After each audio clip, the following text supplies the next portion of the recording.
Hi, it's Achim with the second episode of the wreck of the Thestis. Please do me a favor and share my content. Also have a look at the link in the description for the GoFundMe page. And if you like my content, please hit the like button and subscribe to my channel. So let's get into episode number 2. We know from our episode number 1 that Bjarne left his hometown and went on his boat and started his journey on the 14th of April 1899. So at that date he set sail and he sailed through the waterways of Denmark all the way up to Kattegat, and then he went north till he could basically turn west into the North Sea, where he then changed his course again and went north. So he sailed along the coast of the Netherlands and Belgium and passed the British Channel, and then he sailed along France and Portugal till he reached Gibraltar, where he turned east and went into the Mediterranean Sea. And he reached the Mediterranean Sea on the 5th of August 1899. So then we have a stretch of 4 years where he basically sailed the coast of the Mediterranean, and we know that he spent a year in France. It's not really clear in the logbook what he did there, but the way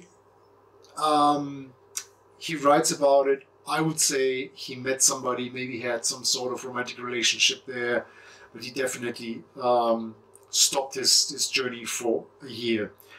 He also spent 7 months on the Greek island of Corfu, and after that he sailed to the Greek island of Kefalonia, and he left Kefalonia on the 11th of June 1904.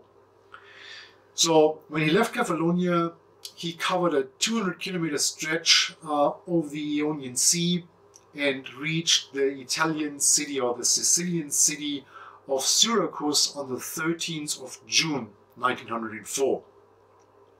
So he spent 2 months there in Syracuse and had some repairs of the boat done. It's not crystal clear what he did there. He mentioned some sail repairs and some other stuff, but obviously he had an overhaul on the vessel, some maintenance, whatever. And he again left Syracuse after about 2 months. So, and that's actually where things get a little bit strange, because on the 17th of August 1904 he passes the Strait of Messina. That's the gap, so to speak, between Sicily and the Italian mainland, and he writes in his logbook that he passes the Strait of Messina on his way to Venice. So that doesn't make any sense. So when you look at the map, which you can see here, and which documents a little bit his journey. So when you look at the map, it's crystal clear that if you want to go from Syracuse to Venice, you have to go by the Strait of Messina and go into the Adriatic Sea. You have to stay on the east coast of Italy and then go all the way up north to Venice. But he went through the Strait of Messina, but states that he's on his way to Venice, and that doesn't work. I mean, you can also not say like you're sailing around and taking an alternative route or anything like that. That's not possible. If you want to go to Venice by boat, you have to go through the Adriatic Sea. That's no other chance. The only thing would be to go all the way up to the northern end of the west coast of Italy and then cross Italy on land, but that was clearly not the plan.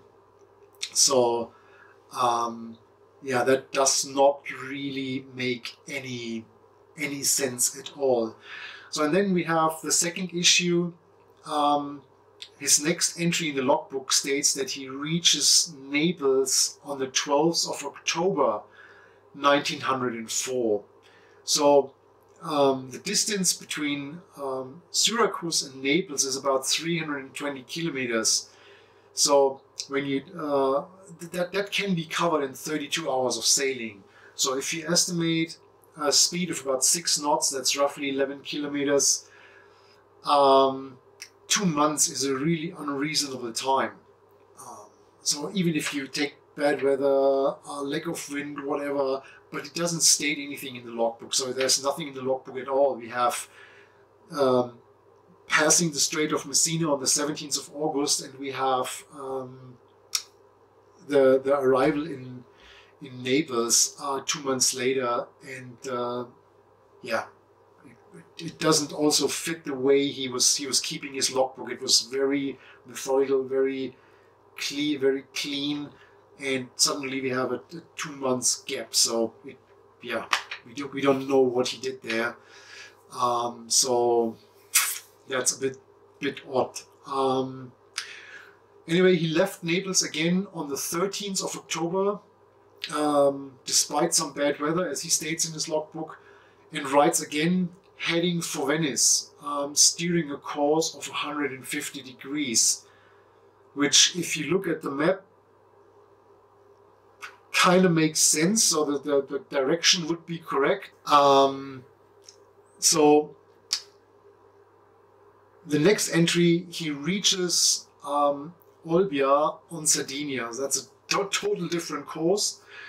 But yeah, he reaches Olbia on Sardinia on the 22nd of October, and he stays there till the 18th of November, so almost a month. And he notes in his logbook, or he complains in his logbook about some unreasonable high costs for medical treatment. He doesn't state what type of treatment or what his medical condition is or what the problem is, but he complains about some unreasonable high cost. Nevertheless, on the 18th of November, he sets sail, and he writes he's setting sail towards Genova, and he can't wait to see the Piazza San Marco. So that's a complete mix-up. So yeah, he can go to Genova, basically straight up north. He will hit Genova, but the Piazza San Marco is in Venice. So it becomes really clear here that something's really off. Might be this medical condition, whatever, but he's kind of losing it there. When you look at the logbook, also the way the logbook is kept. So to that point, it was very, very strict in a very organized manner. It gives you a bit of an idea of his character, the way he maintains everything, the way he writes everything down, detailed. It's a very clean, very organized logbook, and then you have this gap of 2 months, and then these weird navigational issues going to Venice through the Strait of Messina, which is the wrong direction, then stating I'm going to Genova, but looking at something that is in Venice. You get the feeling that he's kind of losing it, so there's some sort of mental issue. And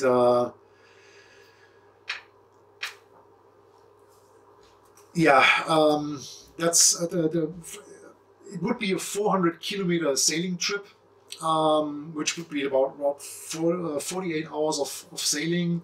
So let's say 4 to 5 days. I mean, if you take some anchoring and some overnight, whatever, it might be 6 or 7 days. Maybe if you have to crisscross a little bit. But after he leaves the harbor of Olbia, the weather was good. There was a steady wind, and he said he writes down this wind speed of 5 to 6 knots, and he had some overnight anchoring in Bastia from the 18th to the 19th of November.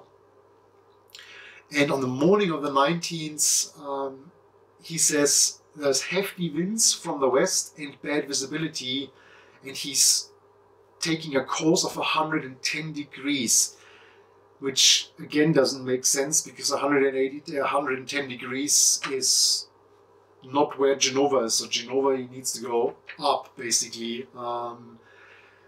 He says there's, despite the bad weather and despite the hefty winds, he's steering a course of 110 degrees towards Genova, and that is actually the last entry in the logbook, and leaves us this lot of speculation, basically. So speaking about the logbook, I had a few people asking me like, can you show us the logbook? And yeah, I'll show you the logbook, no problem at all. The problem is that the logbook at the moment is in storage. I have limited space. I have hundreds, thousands of documents and books, and the stuff that I do not regularly need, I have in storage, in a storage locker that's about 180 kilometers away from where I live. So I'll go there one of these days, have to go there anyway, and then I'll go through all my boxes and see where it is, and I'll bring it back and show it to you in one of the next episodes, promised. So this is where Bjarne's journey ends, and that's where my journey basically starts, and I'll cover that in the next episode. So thanks for watching. I hope you liked the format, and I'll see you next time. Bye bye.